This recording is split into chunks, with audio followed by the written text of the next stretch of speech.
बृहस्पतिवार व्रत रखने वालों को गुड़, चना, मुनक्का से विष्णु भगवान का केले के जड़ में पूजन करना चाहिए। पीले वस्त्र धारण करने चाहिए और व्रत कथा सुनते या कहते वक्त ना ही उठते हैं ना बोलते हैं, इस बात का विशेष ध्यान रखना चाहिए। बृहस्पतिवार व्रत कथा प्रारंभ। बहुत समय पहले की बात है। भारतवर्ष में एक राजा राज्य करता था। वो बड़ा ही प्रतापी और दानी था। वह प्रतिदिन मंदिर में दर्शन करने के लिए जाता था। वह गुरु और ब्राह्मण की सेवा किया करता था। उसके दरवाजे से कोई भी निराश होकर नहीं लौटता। वह प्रत्येक गुरुवार को व्रत रखता एवं पूजन करता था। हर एक दिन गरीबों की सहायता करता था। परंतु यह सब बातें उसकी रानी को अच्छी नहीं लगती। वह न व्रत करती न किसी को एक पैसा दान में देती थी तथा राजा से भी ऐसा करने के लिए मना किया करती थी। एक समय की बात है। राजा तो शिकार खेलने के लिए वन में गए हुए थे। महल में सिर्फ रानी और दासी थे। उस समय गुरु बृहस्पति देव एक साधु का रूप धारण कर रानी के दरवाजे पर भिक्षा मांगने आए। तब रानी ने कहा, हे साधु महाराज, मैं तो इस दान पुण्य से तंग आ गई हूँ। इस कार्य के लिए तो मेरे पतिदेव ही बहुत हैं। अब आप इस प्रकार की कृपा करें कि समस्त धन नष्ट हो जाए तथा मैं आराम से रह सकूं। साधु ने कहा, हे देवी, तुम तो बड़ी विचित्र हो। संतान और धन से तो कोई भी दुखी नहीं होता। पापी भी पुत्र और धन की इच्छा करता है। अगर आपके पास धन अधिक हो तो भूखे मनुष्य को भोजन कराओ, ब्राह्मणों को दान दो, प्याव लगवाओ, धर्मशाला बनवाओ, कुआं, तालाब, बावड़ी, बाग आदि का निर्माण करवाओ, निर्धन मनुष्य की कुंवारी कन्याओं का विवाह कराओ, साथ ही यज्ञ आदि करो। इस प्रकार के कर्मों से आपका कुल और आपका नाम परलोक में सार्थक होगा एवं स्वर्ग की प्राप्ति होगी। किंतु यह सब बातों से रानी खुश न हुई। वो बोली, हे साधु महाराज, मुझे ऐसी धन की कोई आवश्यकता नहीं जिसको रखने संभालने में मेरा सारा समय बर्बाद हो जावे। साधु ने रानी से कहा, हे देवी, तुम्हारी ऐसी इच्छा तो मैं तुम्हें बताता हूँ, वैसा ही करना। बृहस्पतिवार के दिन घर को गोबर से लीपना, अपने केशों को धोना, केशों को धोते समय स्नान करना, राजा से कहना वो हजामत करवाए, भोजन में मांस मदिरा खाना, कपड़ा धोबी के यहाँ धुलने डालना। इस तरह 7 बृहस्पतिवार करने से तुम्हारा समस्त धन नष्ट हो जाएगा। रानी ने साधु के कहने के अनुसार वैसा ही किया कि 3 बृहस्पतिवार ही बीते थे कि उनका समस्त धन नष्ट हो गया। अब दोनों समय संसारिक भोगों से राजा और रानी दुखी रहने लगे। तब राजा रानी से कहने लगा, हे रानी, तुम यहाँ पर रहो, मैं दूसरे देश को जाऊँ, क्योंकि यहाँ पर सभी लोग मुझे जानते हैं, इसलिए कोई कार्य भी नहीं कर सकता। देश चोरी परदेश भीख बराबर है। ऐसा कहकर राजा परदेश चला गया और वहाँ पर लकड़ी काटकर बड़ी कठिनता से अपने जीवन को व्यतीत। राजा के जाने के पश्चात इधर रानी और दासी दुखी रहने लगी। किसी दिन भोजन मिलता, किसी दिन जल पी खरी रह जाती। एक समय की बात है। रानी और दासी को 7 रोज बिना भोजन के व्यतीत हो गया। तब रानी ने दासी से कहा, हे दासी, यहाँ पास ही नगर में मेरी बहन रहती है। वो बड़ी धनी स्त्री है। तो उसके पास जा और 5 सेर भेजर मांग ला, जिससे कि कुछ समय के लिए गुजर हो जाएगी। दासी उसकी बहन के पास गई। बृहस्पतिवार का दिन था। रानी की बहन उस समय ध्यान मग्न होकर पूजन कर रही थी। दासी ने रानी की बहन से अनेक बार कहा कि हे रानी जी, मुझे आपकी बहन ने भेजा है, मुझे 5 सेर भेजर दे दो। दासी ने अनेक बार कहा, परंतु रानी ने कुछ उत्तर नहीं दिया, क्योंकि उस समय वह बृहस्पतिवार की व्रत कथा सुन रही थी। जब दासी को किसी प्रकार का उत्तर नहीं मिला तो वह निराश हुई और गुस्सा भी आया और रानी के पास आकर बोली, हे रानी जी, आपकी बहन तो बड़ी धनी स्त्री है। वो छोटे मनुष्य से बात भी नहीं करती, क्योंकि मैंने उनसे अनेक बार कहा, परंतु उन्होंने कुछ उत्तर नहीं दिया। इससे मैं वापस चली आई। रानी बोली, हे दासी, इसमें मेरी बहन का कोई दोष नहीं है। जब बुरे दिन आते हैं तो कोई सहारा नहीं देता। अच्छे बुरे का पता विपत्ति में ही लगता है। जो ईश्वर की इच्छा होगी वही होगा। यह सब हमारे भाग्य का दोष है। उधर पूजा को समाप्त कर और रानी की बहन ने सोचा, मेरी बहन की दासी आई थी, परंतु मैं उसे न बोली तो वो बहुत दुखी हुई होगी। कथा को सुन और विष्णु भगवान का प्रसाद ग्रहण कर वह अपनी बहन के घर चल दी और बहन से कहने लगी, हे बहन, मैं जब तुम्हारी दासी आई तब मैं बृहस्पतिवार की व्रत कथा सुन रही थी। जब तक कथा उठती है न उठते हैं न बोलते हैं, इसलिए मैं न बोली। कहो दासी, क्यों गई थी? तब रानी ने कहा, हे बहन, वैसे तो तुमसे कोई बात छिपी नहीं है। मैंने रानी को तुम्हारे पास 5 सेर भेजर लेने के लिए भेजा था।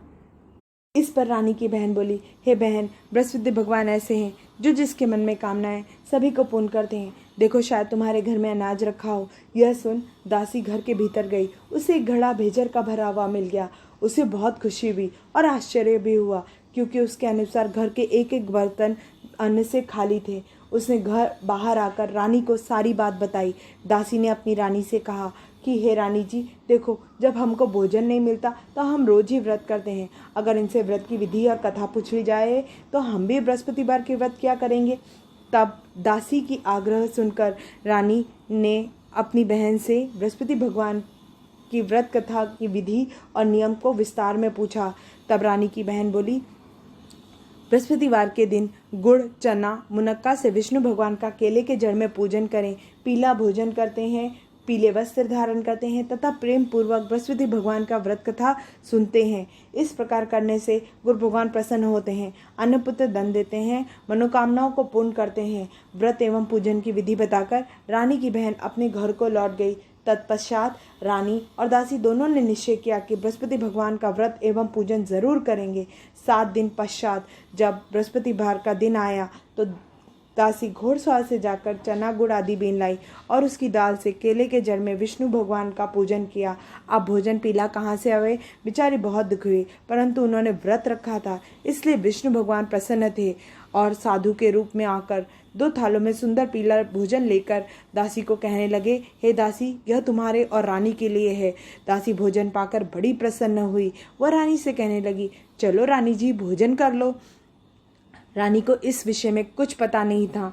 उसने दासी से कहा कि तू ही भोजन कर, क्योंकि तू मेरी व्यर्थ में हंसी उड़ाती है। दासी ने कहा, एक महात्मा हम दोनों को 2 थालों में भोजन दे गया है, इसलिए हम दोनों को ही साथ साथ विष्णु भगवान का नमन कर भोजन प्रारंभ करना चाहिए। दोनों ने गुरु भगवान को धन्यवाद एवं नमस्कार कर भोजन प्रारंभ किया। इसके बाद दोनों प्रत्येक बृहस्पतिवार को और गुरु भगवान का व्रत एवं पूजन करने लगी। बृहस्पति भगवान की कृपा से उन दोनों के पास फिर अधिक धन हो गया, परंतु रानी फिर उसी प्रकार आलस करने लगी। तब दासी ने कहा, हे रानी जी, आपके पास इतना धन था, आपको धन रखने में कष्ट होता था, इसीलिए सभी धन नष्ट हो गया। अब गुरु भगवान की कृपा से हमें फिर धन मिला है तो तुम्हें फिर आलस्य होता है। बड़े कष्टों के बाद हमने यह धन पाया, इसलिए आपको दान पुण्य करना चाहिए। भूखे मनुष्य को भोजन कराओ, ब्राह्मणों को दान दो, प्याव लगवाओ, कुआं, तालाब, बावड़ी, बाग आदि का निर्माण करवाओ, कुंवारी कन्याओं का विवाह करवाओ, मंदिर पाठशाला बनवा कर दान दो। धन को शुभ कार्यों में खर्च करो, जिससे आपका कुल और आपका नाम परलोक में सार्थक होगा एवं पितृ प्रसन्न होंगे। दासी की यह बात मानकर रानी ने इस प्रकार के सत्कर्म प्रारंभ किए तो काफी यश फैलने लगा। कुछ दिन बाद एक दिन रानी और दासी विचार करने लगी, न जाने राजा किस दशा में होंगे, उनकी कोई खोज खबर भी नहीं है। गुरु भगवान से उन्होंने प्रार्थना की तो भगवान ने रात्रि में राजा के सपने कहा कि हे राजा उठ, तेरी रानी तुझको याद करती है, अपने देश को चल। राजा प्रातःकाल उठा और विचार करने लगा, स्त्री जाति तो खाने और पहनने की साथी होती है, परंतु गुरु भगवान की आज्ञा मानकर वह अपने नगर को चलने के लिए तैयार हो गया। इसके पूर्व जब राजा परदेश चला गया तो बहुत दुखी रहने लगा। प्रतिदिन जंगल में लकड़ी बीन कर लाता और शहर में बेचकर अपने दुखी जीवन को बड़ी कठिनता से व्यतीत करता।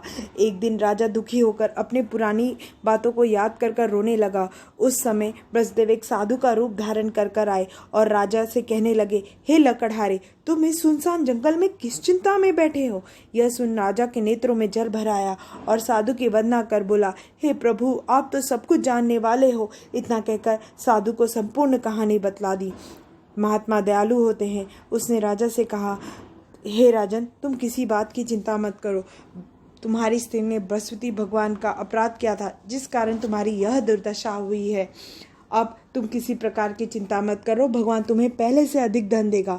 देखो, तुम्हारी पत्नी ने बृहस्पतिवार का व्रत प्रारंभ कर दिया है। अब तुम भी मेरा कहा मानकर बृहस्पतिवार का व्रत करके चने की दाल वह गुड़ जल लोटे में डाल कर केले का पूजन करो, फिर कथा कहो और सुनो।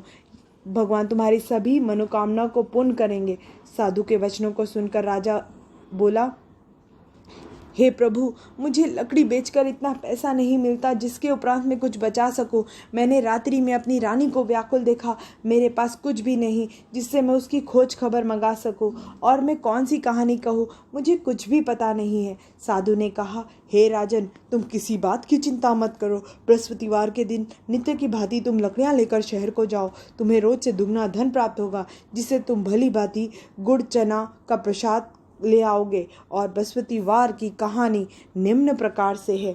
प्राचीन काल में एक ब्राह्मण था। वह बहुत ही निर्धन था, उसकी कोई संतान नहीं थी। ब्राह्मण नित्य पूजन पाठ करता था। ब्राह्मण स्वभाव से दयालु तथा धार्मिक विचारों वाला व्यक्ति था, परंतु उसकी पत्नी बहुत मलिनता के साथ रहती। वह न स्नान करती, न किसी देवता का पूजन करती। सुबह उठते ही सर्वप्रथम भोजन करती, बाद में घर के अन्य कार्य करती थी। अपनी पत्नी की ऐसी आदत के कारण ब्राह्मण देवता बहुत दुखी रहते।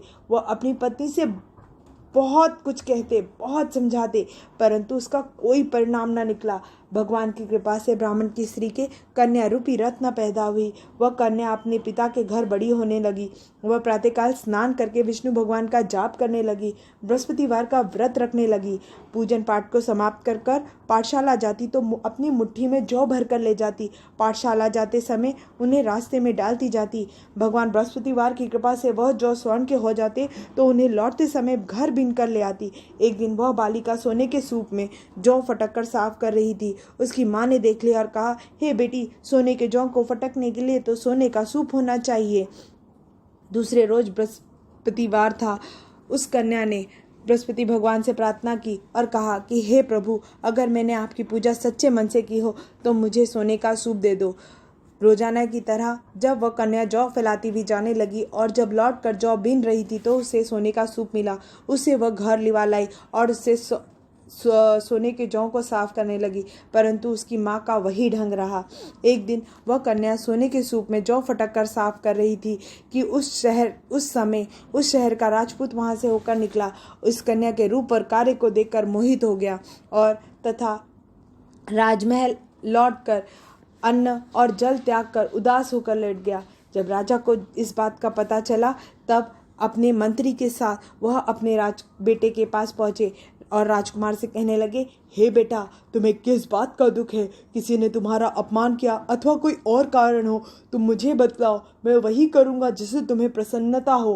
राजकुमार ने अपने पिता की बातें सुनी और बोला, हे पिताजी, मुझे आपकी कृपा से किसी बात का कष्ट नहीं, किसी ने मेरा अपमान नहीं किया, परंतु मैं उस लड़की के साथ विवाह करना चाहता हूँ जो सोने के सूप में जौ फटक कर साफ कर रही थी। यह सुन राजा आश्चर्य में पड़ा और बोला, हे राजकुमार, तुम इस तरह की कन्या का पता बतलाओ, मैं तुम्हारा विवाह उसके साथ अवश्य करा दूंगा। राजकुमार ने प्रसन्न होकर राजा को उस ब्राह्मण के घर का पता बतलाया। राजा के आदेश पर मंत्री उस कन्या के घर गए और राजा का आदेश ब्राह्मण को कह सुनाया। कुछ दिन बाद कन्या का विवाह राजकुमार के साथ हो गया। घर से जाते ही ब्राह्मण के घर में गरीबी का निवास हो गया। अब अन्न बड़ी मुश्किल से मिलता। एक दिन दुखी होकर ब्राह्मण देवता अपनी पुत्री के पास पहुंचे। बेटी ने पिता की दुखी अवस्था को देखा और अपनी माँ का समाचार पूछा। ब्राह्मण देवता ने सभी हाल कह दिया। पुत्री ने बहुत सा धन देकर अपने पिता को विदा कर दिया।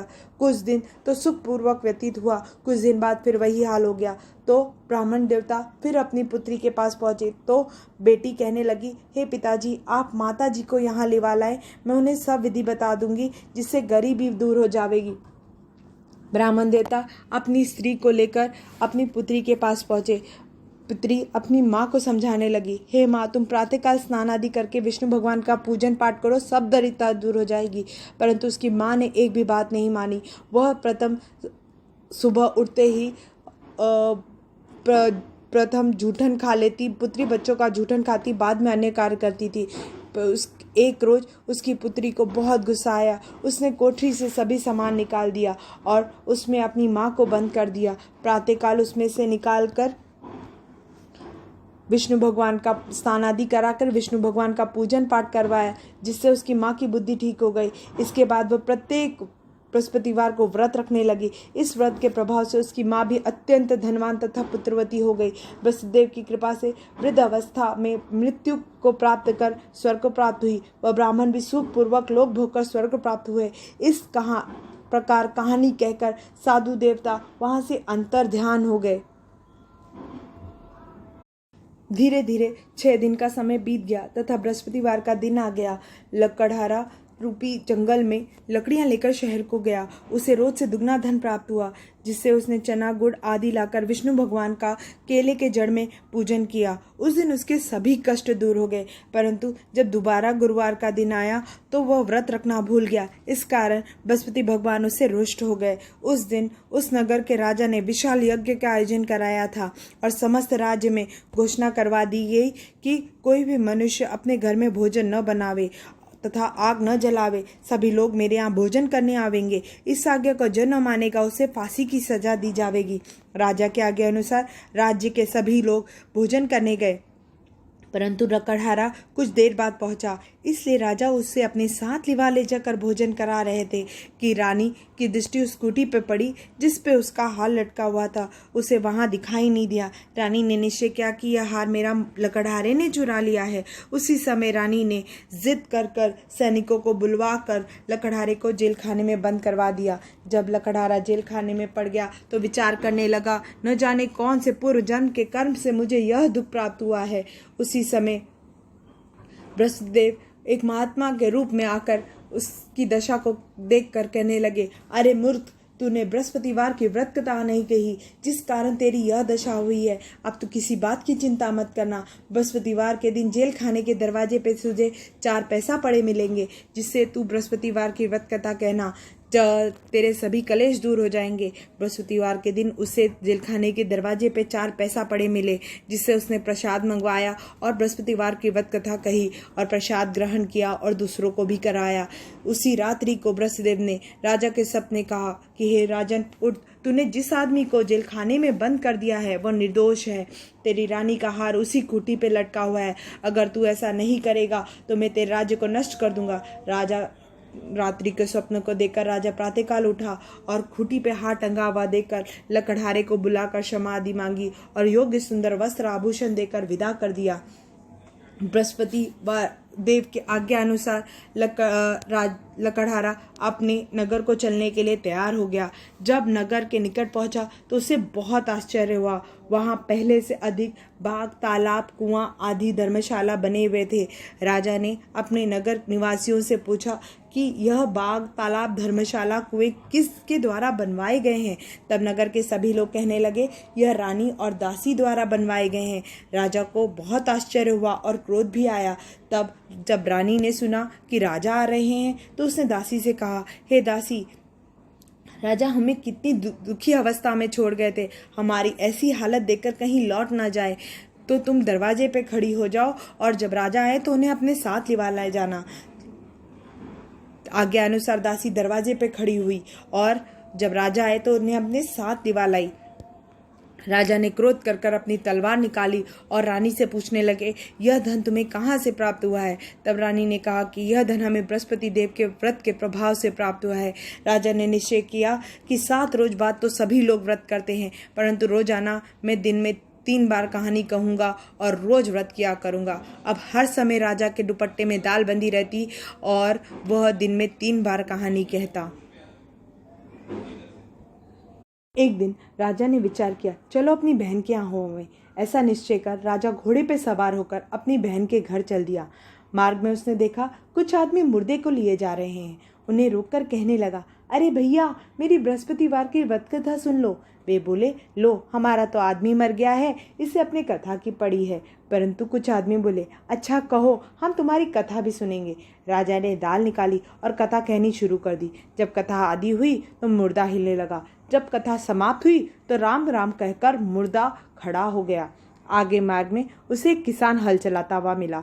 उसे कहने लगा, अरे भैया, मेरी बृहस्पतिवार की व्रत कथा सुन लो। किसान बोला, जब तक मैं तेरी कथा सुनूंगा तब तक 4 हरिया जोत लूंगा। जाओ, अपनी कथा किसी और को जाकर सुनाना। ऐसा सुनते ही राजा आगे चलने लगा। राजा के हटते ही किसान के बैल पछाड़ खाकर गिर गए और किसान के पेट में बहुत तेज दर्द होने लगा। उसी समय किसान की माँ रोटी लेकर आई और अपने बेटे का हाल देखा तो सभी हाल पूछा। किसान ने अपनी माँ को सभी हाल कह दिया। बुढ़िया दौड़ी दौड़ी घुड़सवार के पास गई और कहने लगी, मैं तेरी कथा सुनूंगी, तू अपनी कथा मेरे खेत पर चलकर कहना। राजा ने बुढ़िया के खेत पर जाकर कथा कही, जिसको सुनकर बैल खड़े हो गए और किसान के पेट का दर्द बंद हो गया। राजा अपनी बहन के घर पहुंच गया। बहन ने भाई की खूब मेहमानी की। अगले रोज जब राजा उठा तो देखा सभी लोग भोजन कर रहे हैं। उसने अपनी बहन से कहा कि ऐसा कोई मनुष्य है जिसने भोजन न किया हो, अतः मेरी बृहस्पतिवार की व्रत कथा सुन ले। बहन बोली, हे भैया, यह देश ही ऐसा है, यहाँ पर सभी लोग पहले भोजन करते हैं, बाद में अन्य कार्य करते हैं। पड़ोस में कोई हो तो देखाऊं। ऐसा कहकर देखने चली गई, परंतु इसे ऐसा कोई व्यक्ति नहीं मिला जिसने भोजन न किया हो। अतः वो कुमार के घर गई। उसे पता था उसके वहाँ 3 रोज से किसी ने भोजन नहीं किया, क्योंकि कुमार का लड़का बीमार था। उसने कुम्हार से कथा सुनने का आग्रह किया तो कुमार ने हाँ कह दी। राजा ने कुम्हार के घर जाकर कथा कही, जिसको सुनकर उसका लड़का ठीक हो गया। अब तो राजा की प्रशंसा होने लगी। राजा ने अपनी बहन से कहा, हे बहन, मैं अपने घर को जाऊंगा, तुम भी तैयार हो जाओ। राजा की बहन ने अपने सास से कहा तो सास बोली, हे तुम तो चली जाओ, परंतु अपने बालकों को मत ले जाना, क्योंकि तुम्हारे भाई की कोई औलाद नहीं है। बहन ने अपने भाई से कहा, भैया मैं तो चलूंगी, परंतु कोई बालक नहीं जाएगा। राजा बड़े दुखी मन से कहने लगा, जब बालक ही कोई नहीं जाएगा तो तुम ही जाकर क्या करोगी।